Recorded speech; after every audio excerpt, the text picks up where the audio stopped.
Hello viewers, welcome back to my channel. আজ আমরা explain করতে যাচ্ছি ডিপেন্ড সিরিজের এপিসোড 9। এই এপিসোডের শুরুতেই আমরা দেখতে পাই যে জাস্টিনের আঘাত পাওয়া সত্ত্বেও সে গাউজুর দিকে এগিয়ে যেতে যেতে বলে, না, আমাকে তোমার কাছে আসা থেকে কোনো ডাক্তার আটকাতে পারবে আর না এই কাজই। আজ তো তোমাকে আমার হাতে কেউ বাঁচাতে পারবে না। কিন্তু গাউজুর অবস্থা খুব খারাপ ছিল, সে ভীষণ ভয় পাচ্ছিল। ঠিক তখনই সে নিজের হাতের কাঁচিটা নিজের চেস্টের দিকে ধরে বলে যে আমি নিজেকেই মেরে ফেলবো। কিন্তু জাস্টিনের মনে হয় গাউজু হয়তো মজা করছে, তাই সে বিষয়টাকে হালকাভাবে নেয়। তবে গাউজু খুবই সিরিয়াস ছিল, সে নিজের হাতের কাছে দিয়ে নিজেকে আঘাত করে বসে। এতে তার আঘাত লাগে এবং ব্লিডিং হতে শুরু করে। এসব দেখে জাস্টিন ঘাবড়ে যায় এবং গাউজুকে বলে, প্লিজ এমন কিছু করো না, তোমার আঘাত লেগে যাবে। কিন্তু গাউজু জাস্টিনকে বলে, প্লিজ আমার থেকে দূরে থাকো, তুমি যদি আমার কাছে আসো তবে আমি নিজেকে একদম শেষ করে ফেলবো। জাস্টিন তাকে শান্ত করার চেষ্টা করে, কিন্তু গাউজু খুব রেগে গিয়ে বলে, প্লিজ এখান থেকে চলে যাও, তা না হলে ডাক্তার ফেংসি আমার উপর খুব রাগ করবেন, উনি নারাজ হয়ে যাবেন। এরপর জাস্টিন তাড়াতাড়ি ইমার্জেন্সি কল করে সেখান থেকে চলে যায়। যে ঘটনাটি ঘটলো তাতে গাউজু খুব বড় একটা শক পায়। সে মনে মনে বলতে থাকে, এখন আর ফেংসি আমার উপর রাগ করবে না, সে যা যা বলেছিল আমি ঠিক তেমনটাই করেছি। কিন্তু বলতে বলতেই সে ওখানেই সেন্সলেস হয়ে পড়ে। কিছুক্ষণ পর তার এক স্টাফ মেম্বার এসে গাউজুকে এভাবে অজ্ঞান অবস্থায় দেখে চিৎকার করতে করতে বাইরে চলে আসে। পরের সিনে দেখা যায় গাউজুকে হসপিটালে আনা হয়। তাকে দেখতে ফেংচিও হসপিটালে পৌঁছে যায়। সে গাউজুর জন্য ভীষণ অরিড ছিল। গাউজুকে দেখে সে খুব মন খারাপ করে জিজ্ঞাসা করে, আমি শুনলাম তুমি সেন্সলেস হয়ে গিয়েছিলে, তোমার সেন্সলেস হওয়ার কারণ কি? গাউজু তার কাছে মিথ্যে বলে, আমি কাজের প্রেশারে একটু ফেঁসে গিয়েছিলাম, তাই মাথা ঘুরে অফিসেই অজ্ঞান হয়ে পড়ে গিয়েছিলাম। ফ্যাংসি তাকে নিজের খেয়াল রাখতে বলে। তখনই গাউজু বলে, চলুন না আমরা এখন বাড়ি ফিরে যাই।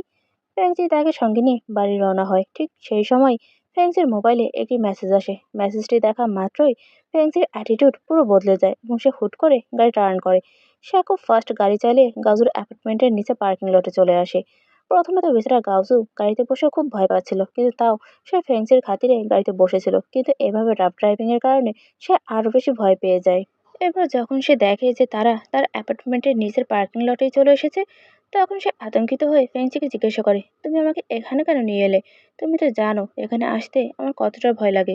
কিন্তু ফেংচির মাথায় তখন অন্য কিছু চলছিল।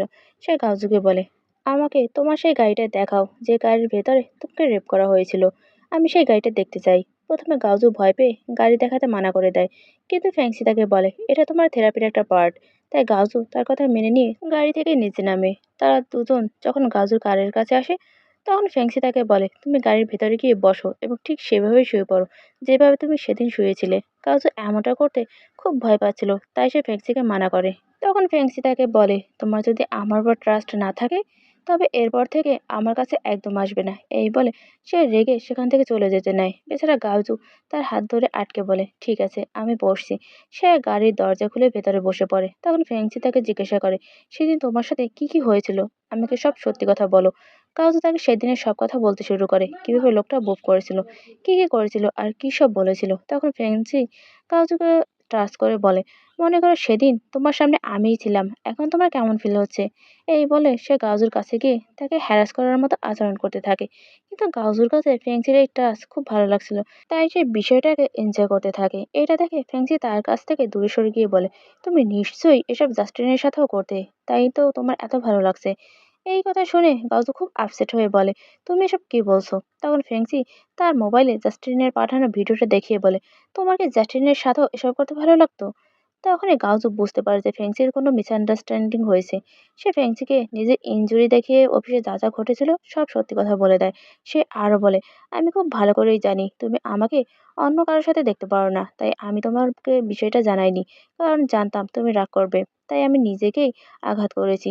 আমাকে রক্তাক্ত দেখে জাস্টিন নিজেই ভয় পালিয়ে গেছে। আমি ঠিক করছি না? তুমি যেমনটা চেয়েছিলে আমি একদম তেমনই করেছি। ফ্যাংচি তার আগা থেকে বুঝতে পারে যে গাউজু মিথ্যে বলছে না। তবে গাউজুর জন্য সে খুব চিন্তিতও হয়ে পড়ে, কারণ গাউজু নিজের ক্ষতি করেছিল, এতে তার জীবনও যেতে পারতো।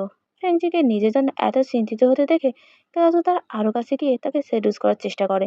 সে ফ্যাংচিকে বলে, সেদিন ওই লোকটা আমার সাথে যা করেছিল সেটার জন্য এখন আমার খুব বাজে ড্রিমস আসে, কিন্তু আজ যদি তুমি আমার সাথে ঠিক ওই জিনিসগুলোই রিপিট করো তবে হয়তো আমার সেই নাইটমেয়ার একটা বিউটিফুল ড্রিমে বদলে যাবে এবং আমি তাড়াতাড়ি সুস্থ হয়ে উঠবো। তার কথা শুনে ফ্যাংসির মাথায় আসছিল না যে তার এখন কি করা উচিত। ঠিক সেই মুহূর্তেই ডিরেক্টর চেঁচিয়ে বলেন, কাট। সিন কাট হওয়ার সাথে সাথেই শান এবং শিন দুজনেই কার থেকে বাইরে বেরিয়ে আসে। ডিরেক্টর তখন শানকে বলেন, যখন গাউজু তোমাকে সেডিউস করে তখন তোমার তাকে রিজেক্ট করা উচিত ছিল। স্ক্রিপ্টে এটাই লেখা আছে, কিন্তু তুমি তেমন কিছুই করলে না। এই কারণেই ডিরেক্টরকে সিন কাট করতে হয়েছিল।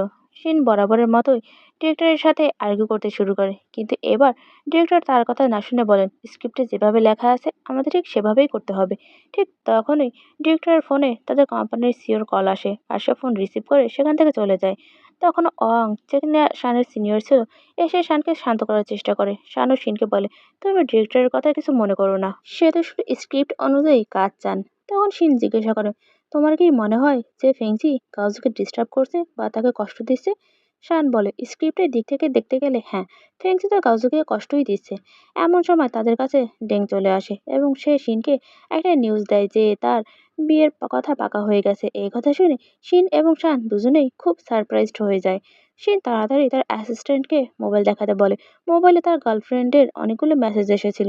ঠিক তখনই ডিরেক্টর চেংও ওখানে চলে আসেন। হয়তো মিডিয়াতে শিন ও তার গার্লফ্রেন্ডের বিয়ের যে ভুয়া খবর ছড়িয়েছিল সেটা সেও জেনে গেছেন। আর যাই হোক, তারা শুটিং কন্টিনিউ করে। সিন আবার শুরু হয়। আমরা দেখতে পাই গাওজু আবার ফ্যাংচিকে সেডিউস করতে থাকে। সে ফ্যাংচিকে বলে যে সেই রাতের ঘটনাটা তার জন্য একটা ট্রমা বা বাজে স্বপ্ন হয়ে গেছে, কিন্তু ফেংচি যদি তার সাথে সেই জিনিসগুলো রিপিট করে তবে সেটা হয়তো একটা সুন্দর স্মৃতিতে বদলে যাবে। ফেংচি প্রথমে মানা করে, কিন্তু গাওজু যখন বারবার ইনসিস্ট করতে থাকে তখন ফেংচি রাজি হয়। তারপর সে গাড়ির ভেতরে গাওজুর সাথে ফিজিক্যালি ইন্টিমেট হয় এবং সে রেপিস্টের করা কাজগুলো রিপিট করে। আর এভাবেই সিনটি শেষ হয়। শুটিং শেষে শানের কাছে তার গার্লফ্রেন্ডের কল আসে। শানের মনে হচ্ছিল মিডিয়াতে তাদের বিয়ের যে নিউজ রটেছে সেটা হয়তো তার গার্লফ্রেন্ডই করেছে, কিন্তু সে শিনকে জানায়, এতে আমার কোনো হাত নেই। আমি পুলিশ দিয়ে বের করার চেষ্টা করছি এই ফেক নিউজ কে ছড়িয়েছে। সে আরও বলে, আমাদের মধ্যে যে এগ্রিমেন্ট হয়েছিল আমি সেটা মেনেই চলবো, তুমি চিন্তা করো না। পরের দিন দেখা যায় শান যখন তার অ্যাসিস্ট্যান্ট ডেংয়ের সাথে সেটে আসে তখন সে দেখে যে ডিরেক্টর শিনকে খুব বকাঝকা করেন, কারণ শিন তার কানে ইয়ারিং পরেছিল, যার ফলে তার কানে ইনফেকশন হয়ে ওটা ফুলে গিয়েছিল। ডিরেক্টর মোটেই চাইছিলেন না যে এটার ইফেক্ট তাদের শুটিংয়ের উপর পড়ুক, কিন্তু শিন বরাবরের মতোই তর্ক করে বলেন, আমার কানের শুটিং তো হচ্ছে না, তাই আপনাকে চিন্তা করতে হবে না। ডিরেক্টর রেগে গিয়ে বলেন, তুমি সবসময় নিজের মন মতো কাজ করো, কারো কথা শোনো না। শান যখন শিনের কানের দিকে তাকায় সে বুঝতে পারে যে শিন ইচ্ছে করেই তার জন্য কানে ওই ইয়ারিংটা পড়েছে। এটা বুঝতে পেরে শান মনে মনে খুব ব্লাশ করে। শিনের নজর যখন শানের ওপর পড়ে সে তাকে মোবাইলে একটা ইশারা করে হেসে সেখান থেকে চলে যায়। তাকে দেখে শান আরো বেশি ব্লাশ করতে থাকে। তাদের এভাবে ব্লাশ করা দেখে ডেং বলে, আমি বুঝি না এই লোকটা তোমার সাথে কি করছে। একদিকে তার বিয়ে ঠিক হয়ে গেছে, অন্যদিকে সে তোমাকে দেখে এভাবে হাসছে। ঠিক তখনই শানের মোবাইলে একটা মেসেজ আসে। শিন তাকে শুটিংয়ের পর একটা হোটেলের রুমে ডেকেছে। এটা দেখে শান ভেতরে ভেতরে খুব এক্সাইটেড হয়। রাতে শান শিনের দেওয়া সেই হোটেলের রুমে অ্যাড্রেসে পৌঁছে যায়। সে দরজার সামনে দাঁড়ানো মাত্রই শিনের গার্লফ্রেন্ড ভেতর থেকে দরজা খুলে তাকে ভেতরে টেনে নেয়। শান তাকে সেখানে দেখে ভীষণ অবাক হয়ে যায়, তবে ভেতরে শিনও ছিল। শিন সঙ্গে সঙ্গে শানকে তার কানের ইয়ারিং দেখে জিজ্ঞাসা করে, এটা কেমন লাগছে? শান বলে, এটা সত্যিই খুব সুন্দর লাগছে। এরপর শিন আর শান নিজেদের মতো ফ্লার্ট করতে শুরু করে। তাদের এভাবে লাভলি টাভলি মোডে দেখে শিনের এক্স গার্লফ্রেন্ড বলে, তোমাদের দুজনের মাঝে তো আমি দাঁড়াতেই পারছি না, আমি বরং আসি। শান তাকে দেখে অবাক হয়েছিল বলে সে শানকে এক্সপ্লেইন করে, বাইরে মিডিয়ার লোক তোমাদের উপর নজর রাখছিল, তাই এসব করার জন্যই শিন আমাকে এখানে ডেকেছিল। যাওয়ার সময় সে শিনকে তাদের এগ্রিমেন্টের কথা মনে করিয়ে দেয় এবং শানকে বলে, মিডিয়াতে আমাদের বিয়ের যে নিউজ ভাইরাল হয়েছে তুমি সেটা নিয়ে একদম চিন্তা করো না। শান উত্তর দেয়, তুমি চিন্তা করো না, আমি এমনিতেও মিডিয়ার খবরে তেমন কান দেই না। সে চলে যাবার পর শান শিনকে জিজ্ঞাসা করে, তোমাদের দুজনের মতো কিসের এগ্রিমেন্ট হয়েছে? কিন্তু শিন তাদের সিক্রেট এগ্রিমেন্টের কথা শানকে কিছুতেই বলে না। সে সোজা শানকে তার সাথে শাওয়ার নেওয়ার জন্য নিয়ে যায়। পর মুহূর্তেই তাদের দুজনকেই বাথটাবে রোমান্স ও কিস করতে দেখা যায়। পরের সিনে আবার সিরিজের শুটিং দেখানো হয়। আসলে ফেংচি গাজুর কারণে খুব ডিস্টার্ব হয়ে পড়েছিল। সে কিছু চিন্তা ভাবনা করে তার সিনিয়রকে কল দিয়ে একটি থেরাপি সাইট বুক করে নেয়। একই সাথে সে তার অ্যাসিস্ট্যান্টকে জানিয়ে দেয় যে গাজুকে বাদ দিয়ে বাকি সব পেশেন্টকে যেন নতুন ঠিকানা জানিয়ে দেওয়া হয়। সে হয়তো গাজুর সাথে আর কোনো কন্ট্রাক্ট রাখতে চাইছিল না। ফোন রাখার পর সে নিজেই খুব ভেঙে পড়ে। অন্যদিকে গাজু বারবার ফেংচিকে কল করছিল, কিন্তু ফেংচি কল রিসিভ করছিল না। অনেকক্ষণ পর যখন ফেংচি ফোন তোলে তখন গাউজি জিজ্ঞাসা করে, তুমি কোথায়? তোমার ক্লিনিক বা বাড়ি কোথাও পাওয়া যাচ্ছে না তোমাকে। কিন্তু ফেংচি চুপ করে থাকে। এতে গাউজু আরো প্যানিক হয়ে বলে, তোমার কিছু হয়েছে কি? তুমি আমার সাথে কথা কেন বলছো না? ফ্যাংসি কোনো উত্তর দেয় না। কাউকে বুঝতে পারে যে ফ্যাংসি তাকে একা ফেলে চলে যাচ্ছে। সে কান্নাকাটি করে বলে, প্লিজ, আমি তোমার সাথে দেখা করতে চাই। ফ্যাংসি না করে দিলে কাউকে কাঁদতে কাঁদতে বলে, প্লিজ, আমার এখনো থেরাপি দরকার আছে। ফ্যাংসি বলে, তোমার থেরাপি কমপ্লিট হয়ে গেছে। কাউকে বলে, না, আমার এখন ট্রিটমেন্ট লাগবে। ফ্যাংসি বলে, তোমার সেই বাজে ড্রিমটা এখন আর আসে না, ওটা শেষ হয়ে গেছে। এই কথা শুনে কাজু কান্নায় ভেঙে পড়ে, বলে, প্লিজ, এমন করো না, আমাকে ছেড়ে যেও না। তুমি যা বলবে আমি তাই করব। তুমি যদি চাও আমি তোমাকে ভালো না বাসি, তবে সেটাও মেনে নেব। কিন্তু প্লিজ আমাকে একটু সময় দাও। সে ফ্যাংসির কাছে অনেক রিকোয়েস্ট করে, কিন্তু ফ্যাংসি তার কথা না শুনেই ফোনটা কেটে দেয়। আর বেচারা গাউজু রাস্তার মাঝখানেই বসে কাঁদতে শুরু করে। আসলে ফেংচিরও তার জন্য খুব খারাপ লাগছিল। সে নিজেকে ক্ষমা করতে পারছিল না। কিন্তু তার মনে হচ্ছিল যে সে গাওজুর সাথে যা করছে তা একটা মিস্টেক।